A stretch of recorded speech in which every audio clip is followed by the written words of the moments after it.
Cuando por la noche usted entra a uno de los cuartos de su casa, lo primero que hace es accionar el interruptor para que se encienda la luz. Y eso seguramente no le sorprende. Ahora, si al accionar el interruptor nada sucede, usted no dice, ajá, como lo sospeché, esta electricidad es un fracaso. No, usted no dice eso. Lo más seguro es que usted decida averiguar qué sucede. Pueden ser varias las causas por las que la luz no se enciende. Tal vez el interruptor está roto, o a lo mejor el bombillo o algún fusible están quemados, y hasta pudiera ser que no haya pagado la cuenta de la luz. Usted no puede decir simplemente que la electricidad ha fallado, así que no debe sorprenderse cuando Dios contesta las oraciones. Deberá sorprenderse cuando no las contesta. Y nunca diga que la oración es una pérdida de tiempo. Usted puede decir, algo no está bien. ¿Por qué Dios no ha contestado mi oración? Bien, quiero compartir con usted 6 claves para la oración contestada. Y espero que las grabe en su corazón. Son sencillas, nada realmente nuevo, pero algo que necesitamos recordar en una forma más continua y metódica. Para que sus oraciones sean contestadas, primero, debe orar en el nombre de Jesús. Veamos Juan 14, los versos 13 y 14.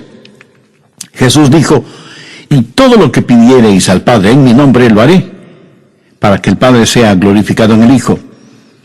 Dios quiere glorificar a su Hijo, el Señor Jesucristo, y esa es la razón por la que debemos orar en su nombre. Y Jesús ratifica esa realidad al decir, si algo pidiereis en mi nombre, yo lo haré. Ahora vayamos al capítulo 16, versos 23 y 24, en donde Jesús hace énfasis en el mismo asunto. En aquel día no me preguntaréis nada. De cierto os digo, que todo cuanto pidiereis al Padre en mi nombre, os lo dará. Hasta ahora nada habéis pedido en mi nombre. Pedid y recibiréis, para que vuestro gozo sea cumplido. Muéstreme una persona cuyas oraciones le son contestadas, y de seguro que esa persona está llena de gozo. Jesús también dijo en Juan 14:6, yo soy el camino y la verdad y la vida. Nadie viene al Padre sino por mí. Y esa es la verdad en cuanto a la oración. No hay forma de llegar a Dios el Padre sino únicamente por medio de su Hijo Jesucristo. Supongamos que usted se pierde buscando una dirección en un lugar que no conoce. Así que detiene a una persona en la calle para que le ayude, y esa persona le dice, vaya derecho 3 cuadras más, luego vire a la derecha, verá una casa blanca con una cerca de madera, entonces vire a la izquierda, y esa es una calle sin salida. Recorra 3 cuadras más, vire a la derecha, y usted le interrumpe y le dice, un momentito, por favor, no puedo recordar todo eso, déjeme anotarlo. Y la persona que le está dando las direcciones le dice, ¿sabe qué? Yo estoy yendo en la misma dirección, permítame guiarle. Usted únicamente sígame. Esa persona no solo le señala el camino, sino que, por así decirlo, se vuelve el camino. Jesús no indica el camino, Jesús es el camino hacia el Padre, y cuando usted ora en el nombre de Jesús, Él le lleva a la presencia del Padre. Anota Efesios 2:18. Porque por medio de Él los unos y los otros tenemos entrada por un mismo Espíritu al Padre. ¿Qué significa orar en el nombre de Jesús? Significa orar con su autoridad. Cuando usted pone su firma en un cheque y se lo da a alguien, esa persona va al banco y lo efectiviza. El banco le entrega la cantidad de dinero estipulada en el cheque, porque ese cheque lleva su nombre, lleva su firma, y con su firma usted le autoriza al banco la entrega de ese dinero. Trate de ir a cualquier banco y hacer efectivo un cheque que no tiene ninguna firma, y le aseguro que estará metiéndose en profundos problemas. Cuando pedimos en el nombre de Jesús, no estamos simplemente rociando con algún polvito mágico oraciones al decir en el nombre de Jesús, abracadabra, que lo que he pedido se haga. No es así de ninguna manera. Orar en el nombre de Jesús significa, primero, obedecer su mandato. Segundo, hacer algo aprobado por Él. Tercero, saber que eso le dará honor y gloria a Él. Y cuarto, saber que el Padre será glorificado por lo que hacemos en el nombre de Jesús. Si usted ora sin usar el nombre de Jesús legítimamente, no tiene ninguna razón para esperar que su oración sea contestada. Ahora, obviamente, el orar en el nombre de Jesús significa que usted debe ser salvo, que debe ser su discípulo y que debe estar en comunión con Él para conocer su voluntad.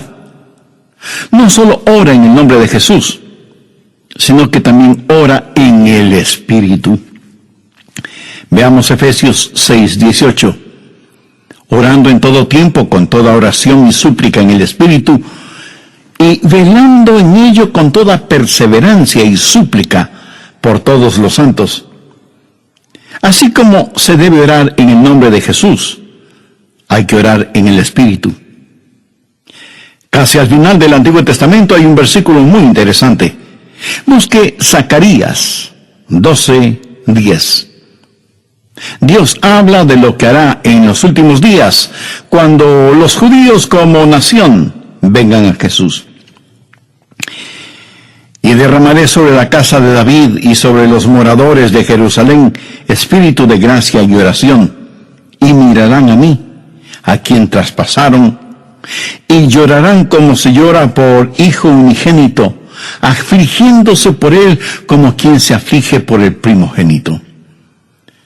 Hay muchas cosas maravillosas en este versículo, pero lo que más me bendice es que Dios dice que hay un espíritu, el Espíritu Santo, que es el espíritu de gracia y de oración. ¿Tiene usted dificultades al orar? ¿Sabe por qué? Porque no está lleno del Espíritu. Porque cuando lo esté, la alabanza y la oración fluirán de su espíritu. Usted estará constantemente alabando a Dios y constantemente suplicando en oración. Dios dice que un día Él va a derramar su espíritu de gracia y oración sobre los judíos, pero Él ya ha derramado su espíritu de gracia y oración sobre usted. Por lo tanto, usted debe orar en el Espíritu. En la pequeña epístola de Judas, el verso 20, dice, pero vosotros, amados, edificando sobre vuestra santísima fe, orando en el Espíritu Santo. ¿Había notado eso? ¿Cómo se desafía usted mismo?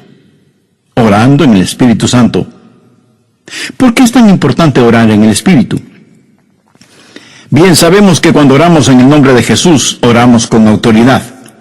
Pero cuando oramos en el Espíritu, oramos con fortaleza para que Él nos ayude. Déjeme, le muestro algo en Romanos 8:26. Y de igual manera, el Espíritu nos ayuda en nuestra debilidad, pues que hemos de pedir como conviene, no lo sabemos. Pero el Espíritu mismo intercede por nosotros con gemidos indecibles. Mi amigo, esto significa que cuando usted ora, no lo puede hacer sin el Espíritu, y Él no lo hará sin usted. Es el Espíritu el que ora, y Él hace por usted lo que usted no puede hacer por usted mismo. El Santo Espíritu de Dios inspira, guía, pone energía y sostiene nuestras oraciones. Nuestro espíritu humano es débil, y aunque el Espíritu esté dispuesto, nuestra carne es débil. Por lo tanto, el Espíritu Santo nos ayuda en nuestra debilidad. No hay ninguno de nosotros que alguna vez no haya dicho, fallé en mi vida de oración. Ojalá pudiera orar más. ¿Por qué no puedo hacerlo? Le diré por qué no oramos más. Francamente, porque somos débiles. Pero nuestra debilidad no debe convertirse en incapacidad, sino más bien en fortaleza, porque la Biblia dice que cuando somos débiles, somos fuertes. Sí, aprendemos a depender en el Espíritu Santo, quien nos ayuda en nuestras debilidades, inspirándonos, guiándonos y capacitándonos. Más aún, Él nos ayuda en nuestra ignorancia. Pues ¿qué hemos de pedir como conviene? No lo sabemos. ¿Alguna vez ha pensado en eso? Estuve una vez en una conferencia bíblica en Dallas. Al finalizar la conferencia, 2 jóvenes estudiantes se me acercaron y uno de ellos me preguntó: «Pastor, ¿usted ora?». Le respondí que sí. Entonces me dio una pequeña tarjeta diciéndome: «Aquí están nuestros nombres. Somos estudiantes en el seminario, por favor, ore por nosotros». Yo les agradecí y puse esa tarjetita en mi Biblia. He orado por esos estudiantes, pero no creo que lo haya hecho en forma regular. No porque ellos no me importen, pero una asignación de oración es más que 2 nombres en una tarjeta. Si tuviera que orar por todos quienes me piden que ore por ellos, ni las 24 horas del día serían suficientes, se lo aseguro. Esa es la verdad. Si usted trata de orar por todos y por todo, su oración, en vez de ser un caudaloso río, se convertirá en un estancado pantano. La oración, para que sea poderosa, tiene que ser canalizada. Cuando alguien me dice que está orando por mí, me siento increíblemente bendecido. Y hay hermanos que me dicen que oran por mí diariamente, y doy gracias a Dios que muchos oran por mí. Pero me entristece la realidad de que hay millones de seres humanos por los cuales nadie ora. Ahora escúcheme. Yo no deseo estar en la lista de oración de alguien, a menos que el Espíritu Santo haya puesto primero mi nombre en el corazón de la persona que dice que ora por mí. Y cuando usted está orando por otras personas en forma individual, muchas veces no sabrá cómo orar por ellos.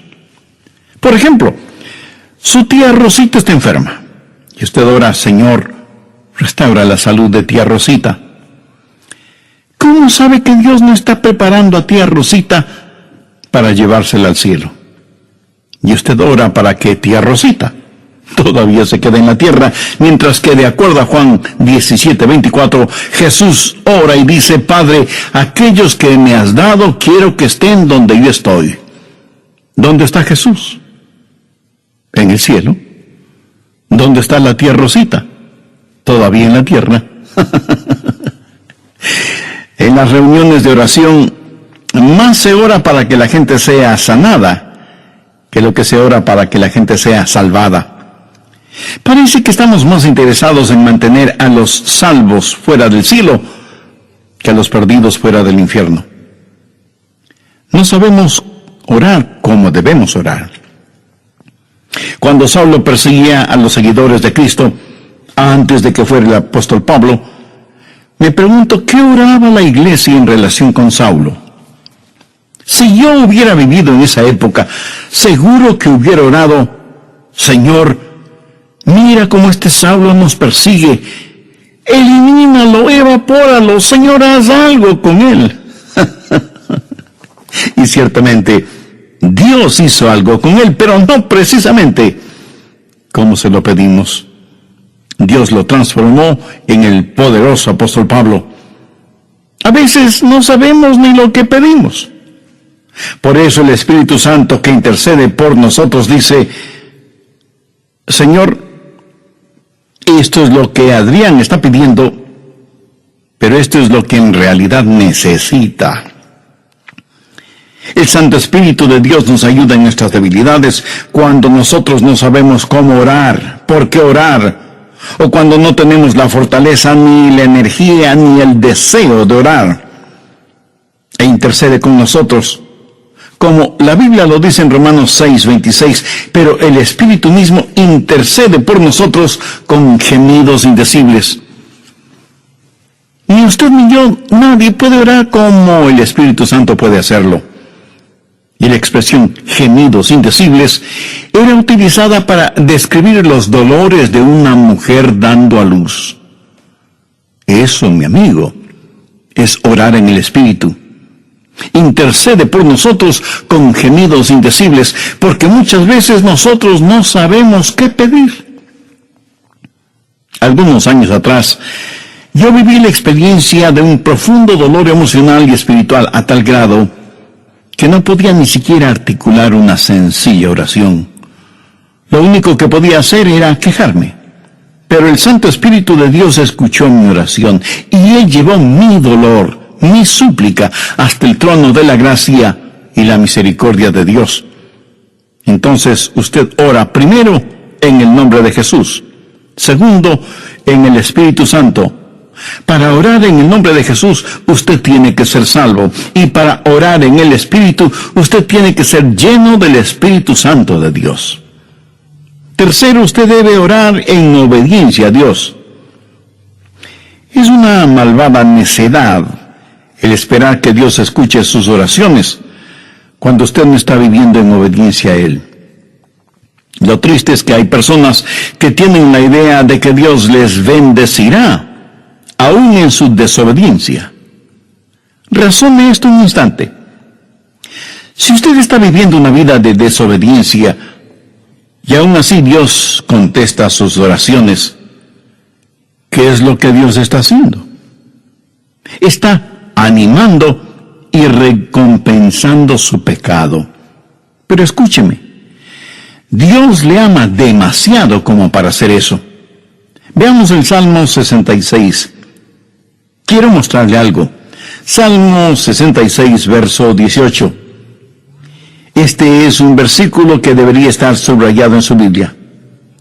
Si en mi corazón hubiese yo mirado la iniquidad, el Señor no me habría escuchado. Ahí lo tiene, en blanco y negro y bien impreso. Y usted no tiene que ser un científico aeroespacial para entender eso, ¿verdad? Muchos hablan de las grandes promesas en la oración. Bien, esta es una promesa. Si en mi corazón hubiese yo mirado la iniquidad, el Señor no me habría escuchado. Ahora, note que no dice, si hubiera pecado, Dios no me escucharía. Dios no le escuchará a usted. Dios no me escuchará a mí. Dios no escuchará a nadie que tenga iniquidad en su corazón. Iniquidad significa el hacer trato con el pecado, sentirse en paz haciendo el pecado. Y si yo tengo cualquier iniquidad en mi corazón, Dios no me escuchará. Ora usted a Dios. Si tiene algún pecado en su corazón, ¿cómo puede esperar que Dios le escuche? Para que Dios le escuche, usted tiene que arrepentirse de sus pecados y tener a Jesús como su Salvador y Señor. De vez en cuando alguien me dice, pastor, Dios me ha dado la habilidad de decir hermosas oraciones. Y si Dios mismo me ha dado esa habilidad, quiero decir que Él está impresionado con mis oraciones. Mi amigo, hay una buena palabra griega para describir lo que usted está diciendo. Tontería. Escúcheme, Dios no se impresiona con sus oraciones, pero sí se impresiona con su necedad. Veamos lo que dice Isaías 1:13. No me traigáis más vana ofrenda. ¿Sabe usted lo que es una vana ofrenda? Es solo una oración vacía. No me traigáis más vana ofrenda. El incienso me es abominación. Aquí ellos estaban en el templo quemando incienso, ofreciendo incienso en el altar.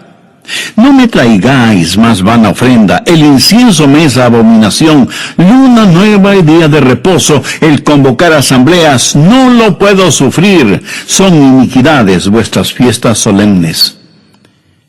¿Qué es lo que Dios está diciendo aquí? Que todo lo que ellos hacían como parte de su religión, Él lo detestaba. Y en Isaías 1, los versos del 15 al 17, leemos, cuando extendáis vuestras manos, yo esconderé de vosotros mis ojos. Asimismo, cuando multipliquéis la oración, yo no oiré.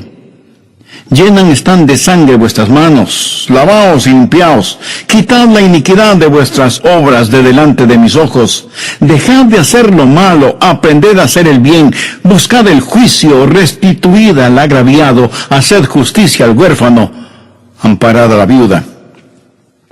Veamos ahora Isaías 59:1.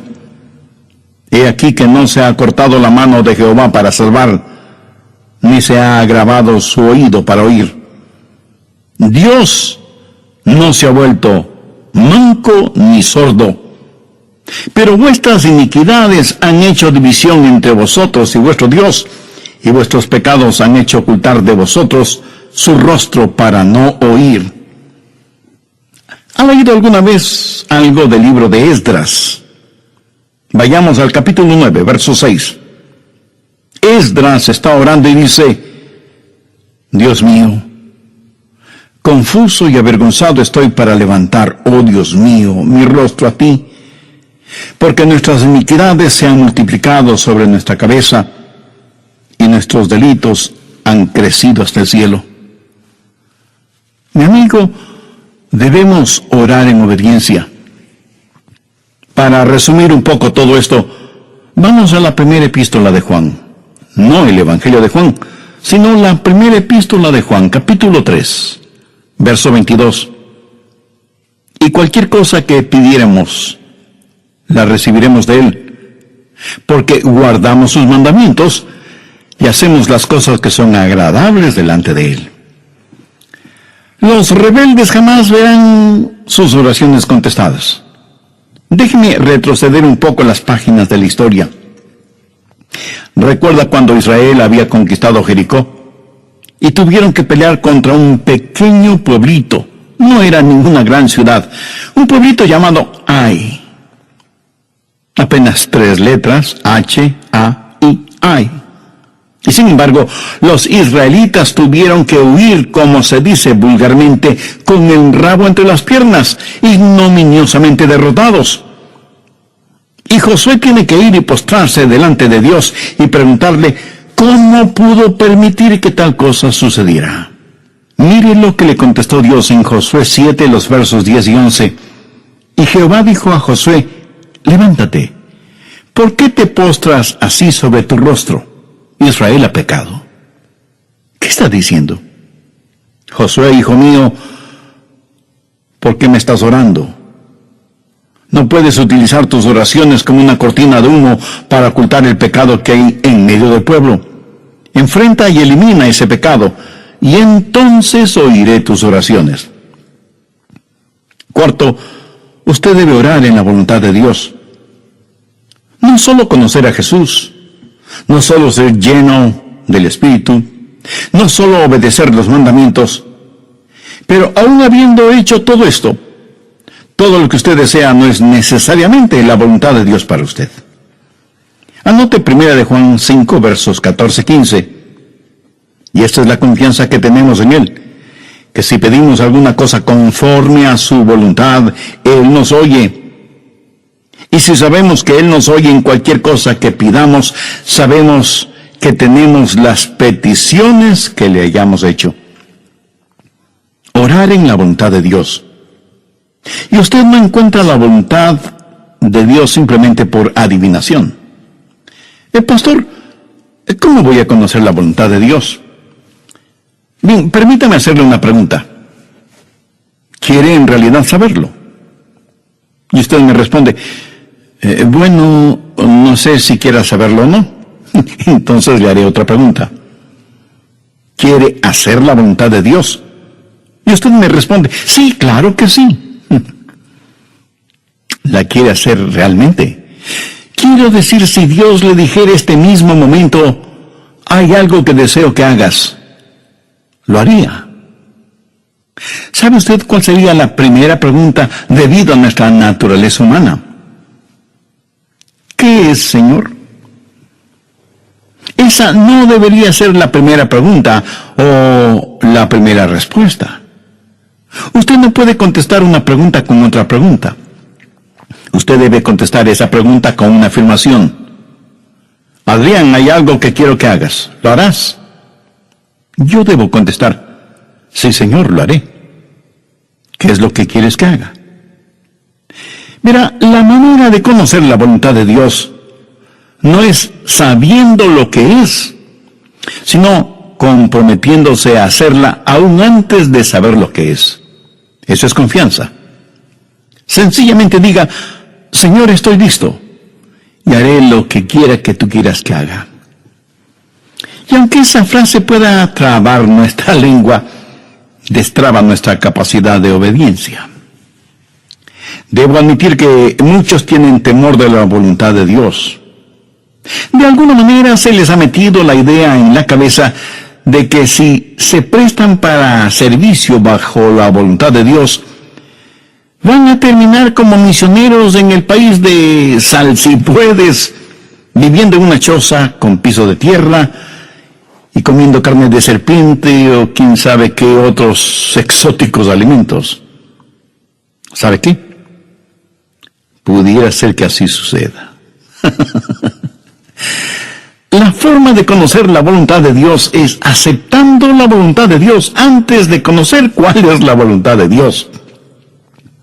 Y aunque suena complicado lingüísticamente, espiritualmente no lo es. Pero usted me dice, pastor, quiero más detalles. Muy bien, le voy a dar más detalles. La voluntad de Dios es buena, perfecta y aceptable. Y si piensa que esto lo digo porque soy muy inteligente, pues siento desilusionarle. Veamos qué dice Romanos 12, versos 1 y 2. Así que, hermanos, os ruego por las misericordias de Dios, que presentéis vuestros cuerpos en sacrificio vivo, santo, agradable a Dios, que es vuestro culto racional. No os conforméis a este siglo, sino transformaos por medio de la renovación de vuestro entendimiento, para que comprobéis cuál sea la voluntad de Dios, agradable y perfecta. Usted no necesita saber nada más que esto. La voluntad de Dios es buena, agradable y perfecta.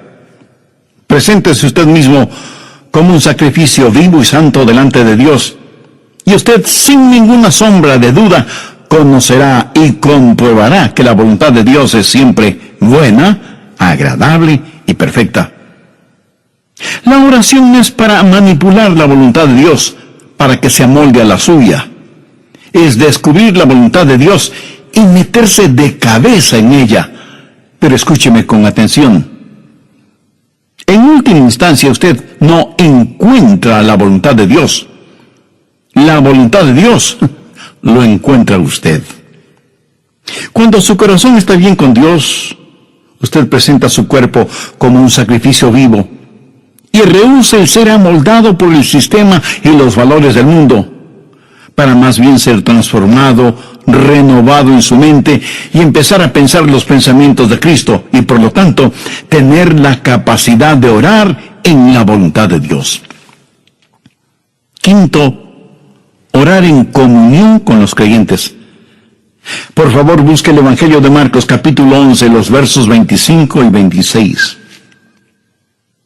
Y cuando estéis orando, perdonad si tenéis algo contra alguno, para que también vuestro Padre que está en los cielos os perdone a vosotros vuestras ofensas. Porque si vosotros no perdonáis, tampoco vuestro Padre que está en los cielos os perdonará vuestras ofensas. Mi amigo, no se olvide que un pecado no perdonado es la más formidable barrera contra la oración. Tantas personas se preguntan por qué sus oraciones no son contestadas cuando están guardando tremendos resentimientos en su corazón. Le pregunto, ¿ese resentimiento, ese enojo, vale la pena tenerlo? Lo que es peor, ¿vale la pena ir acumulándolo, guardándolo, hasta que por fin estalla, hiriendo no solo a quienes motivaron ese enojo, sino a usted mismo? La satisfacción carnal de guardar un resentimiento contra alguien no vale de ninguna manera la pena porque impide que nuestras oraciones sean contestadas. Escuché de una pequeña niña que una noche, por haberse portado mal, su mamá le mandó temprano a la cama. Pero antes de acostarse, la niña debía orar. Ella así lo hizo. Oró por su hermana y su hermano, oró por su papá y su abuelita, oró por sus amigas en la escuela, oró por su profesora, oró por su perro y por su gato, y finalizó con un alegre amén. Luego, mirando a su madre, le dijo: como habrás notado, mamá, tú no estuviste en mi oración. Me imagino que esa oración no habrá salido de ese cuarto, menos habrá llegado al cielo. Pero hay una profunda lección en esto. Sería una temeraria necedad si alguien, teniendo un espíritu no perdonador, pretende que sus oraciones sean contestadas. Y esto es verdad de manera especial entre marido y mujer. En 1 de Pedro 3:7 leemos: vosotros maridos igualmente, vivid con ella sabiamente, dando honor a la mujer como a vaso más frágil y como a coherederas de la gracia de la vida. ¿Para qué? Para que vuestras oraciones no tengan estorbo. Muchos esposos y esposas, aun siendo creyentes, viven como perros y gatos, son como palo y piedra, y aún así se preguntan por qué sus oraciones no son contestadas. Sexto, usted debe orar en fe. En Mateo 21:22 leemos: y todo lo que pidiereis en oración, creyendo, lo recibiréis. Por favor, subraye en su Biblia la palabra creyendo. Ore creyendo, y todo vendrá. Ore dudando, y nada tendrá. ¿Alguna vez has dicho: Dios, yo creo, cuando en realidad no creía? Muchos piensan que el decir que creen les será contado como si en verdad creyeran. Estaban mintiendo, ellos lo sabían, y Dios también lo sabía. ¿Alguna vez ha orado sabiendo que Dios escuchaba sus oraciones y recibió una respuesta de Dios? Verá, la fe es también un regalo de Dios. La fe no es algo que usted guarde en su bolsillo o en su cartera para gastarla en cualquier cosa que se le antoje. Usted no puede tener fe para nada fuera de la voluntad de Dios, porque Dios no da fe para nada que esté fuera de su voluntad. Y usted no puede tener ninguna fe a menos que Dios se la dé. Y no faltará quien pregunte: ¿por qué no tengo más fe? Si usted pone en práctica lo que he compartido en este estudio bíblico, le puedo asegurar que descubrirá que la fe está ahí. Cuando usted ora en el nombre de Jesús, cuando usted ora en el Espíritu Santo, cuando usted ora en obediencia y en comunión, cuando ora en la voluntad de Dios, la fe está ahí. Pero si estos elementos espirituales no están ahí, tampoco estará la fe. Ustedes, esposos, han tenido alguna vez un argumento, y si me dice que no, con toda mi cariñosa cortesía le diré que son mentirosos. Cuando marido y mujer tienen un argumento y no lo solucionan, y luego se arrodillan para orar por su hijito enfermo, ¿no se sienten espiritualmente enfermos? ¿No sienten que están actuando hipócritamente? Saben que sus oraciones no se elevarán ni un centímetro del piso y por lo tanto jamás llegarán al cielo. No tienen ninguna fe como para que sus oraciones sean contestadas. Cuando sus corazones sean justos, puros y limpios y palpiten al mismo compás espiritual, entonces tendrán fe. Y al tener fe, esa fe será el combustible para transportar su oración hasta el trono de la gracia de Dios. Jorge Muller, de Bristol, Inglaterra, fue un gran siervo de Dios y un poderoso hombre de fe. Él tenía un diario personal en el cual anotaba todas las instancias de oraciones contestadas y llegó a registrar 25,000 oraciones contestadas, algunas de ellas increíblemente milagrosas, imposibles de explicarlas, aparte de la intervención de Dios. Alguna vez alguien le preguntó a George Mueller, ¿cuál es el secreto para que las oraciones sean contestadas? ¿Sabe cuál fue su respuesta? Tenga fe en Dios. Tenga fe en Dios. Ahora, yo no creo que él dijo tenga fe en Dios, sino que dijo tenga fe en Dios. Mira, en realidad no es una gran fe la que necesitamos, sino que necesitamos tener fe en un gran Dios. Fe no es solo un sentimiento positivo, ni el que usted se vuelva frenético o fanático, sino tener la absoluta confianza de que Dios hará lo que usted le ha pedido, si ese pedido está encuadrado dentro de los parámetros de la voluntad de Dios. Los discípulos le dijeron a Jesús, Señor, enséñanos a orar. Y ese debe ser nuestro pedido también, para que Dios nos ayude a ser hombres y mujeres de oración.